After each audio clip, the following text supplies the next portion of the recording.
many people right now don't want to take responsibility for the actions of their church. You keep hearing people saying, well, I didn't have slaves. I didn't own any slaves. I didn't do this. I didn't do any raping. I didn't do any murdering. And you're right. You might not have done any of that. But that doesn't absolve you from responsibility of what your church or what your nation has done. See, the Most High punishes us as a nation. He punished the Israelites as a nation. Many of our people were enslaved or put at the bottom. We've all gone through horrible things and unfairness as a group, not individually. Okay?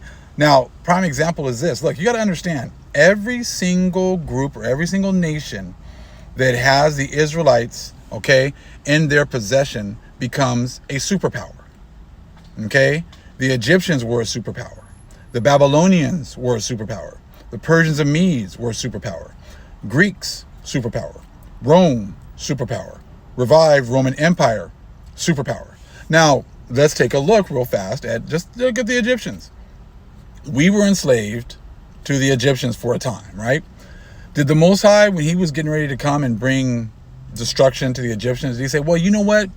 Yeah, I know that the Egyptians from like a few, decades ago actually had them in captivity. So I'm not going to mess with you guys because you guys weren't all responsible. I'm only going to punish the higher ups or the elites. I'm only going to punish them. No, the Father punished the entire nation. He had mercy on some of the Egyptians that were like good with the Israelites, okay, that cleaved to the Israelites. But on a whole, pretty much for the most part, the whole country was destroyed. So this whole notion of you guys trying to just, oh, well, it wasn't me that had slaves. It doesn't matter if you had slaves. You are benefiting from a society that put our people at the bottom. You can sit there and say, I haven't benefited, whatever else. If that's what you want to say to yourself to make you feel good about yourself, go right ahead, man. You know what I'm saying? But the whole, well, it wasn't me that did it is not going to fly. Okay? The Babylonians took us down, right? And then what happened to them later on? They got taken down. Once we served our captivity, once our years of captivity were over with, the Most High used another nation to take them down. It's a pattern. It happens again and again. What makes you think that this time is going to be any different? You got all these people that want to like talk about, well, Paul gave the Gentiles this, but Paul's gave the Gentiles this, and the Paul's made it so it's neither Jew nor Greek, okay, whatever else. I'm not even going to waste my time arguing that point. That's cool. You guys have had authority over the scriptures. Paul made it so that the Gentiles could have authority. Fine. Okay, cool. What have you done with that? What have you done with your authority for the last 2,000 years? See, that's where you guys stop. You want to argue over what Paul says and everything else and the authority that you have and everything else. Okay, whatever. Fine. Hey, we were put at the bottom, so someone had to be in charge while we were put asleep. While we were put to sleep and we're serving our punishment, someone had to be put on top. And that was you. Hey, great job, man. Awesome. I'm glad you were put on top. I'm really glad that you guys were the ones in charge because I don't want to be responsible when the Most High shows up having to explain this absolute mess that you've made. You see what I'm saying? So the whole Jew nor Greek and everything else, I said, that is a bunch of BS. You guys don't believe it. You guys have set all these laws up against us. So now that you're coming to the end, and you're coming to the end of your reign, all of a sudden now no one's wanting to talk about your track record anymore. None of you want to talk about what are the great things that your church has done. If you say that everyone is equal, there's neither Jew nor Greek, John 3:16, for God so loved the world, how has your church loved the world? What have they done to make the world a better place? What love do they show people that don't look like them? You see what I'm saying? Like, show us the examples of the things that you've done that were Christ-like, that were God-like, that were loving. Why don't you go to that point? So you can't do that because there aren't any examples of you doing anything other than raping, robbing, murdering, and stealing. And the Most High has been keeping records this entire time. And we're going to be getting into other books as well. Because like I said, they keep coming in, they keep running to Paul. We got a bunch of Paulites. We got a bunch of Paulites and Popeites. All you guys do, the Pope said you can't read certain books, and you don't read those books. So therefore, you are just a subsidiary of the Catholic Church. You just follow the Pope. You follow man. Now look, these are the things that you did when you had the reign.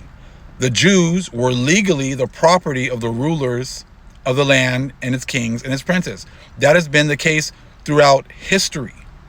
That's what the Egyptians did, got them destroyed. That's what the Babylonians did, got them destroyed too. Persians and Medes, eventually they got taken down. Greeks, they got destroyed. Romans, they did the same thing, they got destroyed.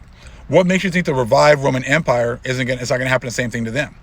Again, the Jews were legally the property of the rulers of the land, its kings and princes. In some cases, other temporal and ecclesiastical authorities were given the right to keep Jews, settle them on their land, collect taxes from them, and utilize their services, slavery. During the 12th century, especially in Aragon, the military orders of the Knights Hospitallers and Knights Templar, who supported the Counts of Barcelona and the Kings of Aragon and the Reconquest, acquired such special rights over Jews. But generally speaking, the Jews in Spain, as in all Christian Europe, and same thing with Christian America, Christian lands all over the world, okay, as in all Christian Europe, were regarded as personal property of the king. This principle followed directly, okay, from the teaching of the church fathers that the Jews were doomed to eternal servitude. This is the legacy of your church, okay? So please, miss me with the whole, we have authority, John 3:16, there's neither Jew nor Greek. What did you do when you had authority? You passed laws like this, that the Israelites were nothing but property. They were doomed to serve, eternal servitude, just like Dum Diversus, until different. That's what you guys have done. That is your legacy. And it's not going to go well. So all of a sudden now you guys are all, why? It wasn't me. Those weren't true Christians. You still follow what they say. You still follow their doctrine. So how are you any different? You are no different. You still think of us as 3/5 of a man. You still think you can come to our channels and run your mouth and don't have to give any, you don't have to give any account of, hey man, where is it show that the Most High gave us only 66 books? You can't do it because it's not in there. But when we show you that the Pope was the one who said, I have the keys that were given to me by Peter, and I'm the only one that can say what you can and cannot read, then you get quiet. Then you have nothing to say. Then when we say, look, just look at history. All the Egyptians were taken down. The whole country of Egypt was taken down, was destroyed. All the Babylonians were taken down.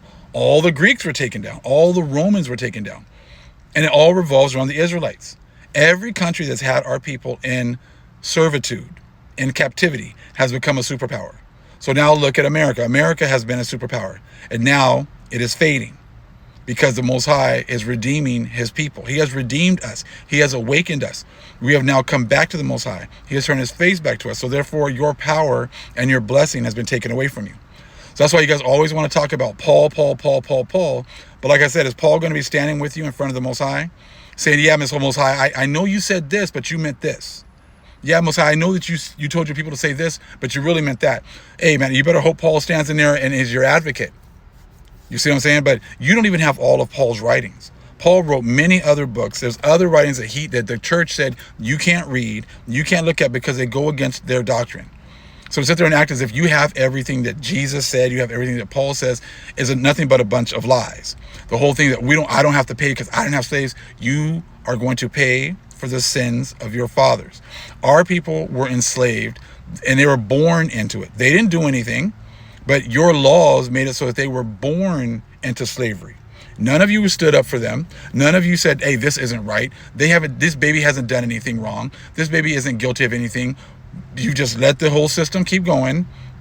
We were doomed to a perpetual servitude. You had no problem with that. So what makes you think the Most High is not going to do the same to you? What makes you think he's going to do the same thing to your children? You see what I'm saying? The same thing that you did to us is going to happen to you double. That's what the scriptures say. Now, if you want to sit there and say otherwise, and that's your opinion, but history and facts prove a totally different thing. We paid for the sins of our fathers, and you will have to pay for the sins of your fathers. You can say you didn't have slaves, but you are benefiting from a system that enslaved the Most High's chosen people, and history should be your teacher, and that is not going to go well for absolutely any one of you. Shalom.